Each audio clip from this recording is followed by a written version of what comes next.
میرے اسٹوڈنٹ کا کافی زیادہ لمبا تھا اور مجھے سکون بھی دے رہا تھا۔ وہ ایک بہت ہی اچھا اسٹوڈنٹ تھا، مجھے اس سے سکون ہر روز ملتی تھی۔ میں اپنے گھر کے صحن میں کرسی پر بیٹھی تھی، میرے ہاتھ میں اردو کی ایک موٹی کتاب تھی اور مجھے پیلے کلر کا جوڑا پہنا ہوا تھا۔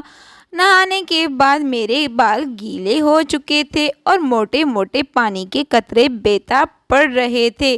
میں اپنے سامنے 14 سالہ جواد کو انگلش کا ٹیسٹ لے رہی تھی، مگر وہ سوال کیے بغیر مجھے چپتی نظروں سے گھور رہا تھا۔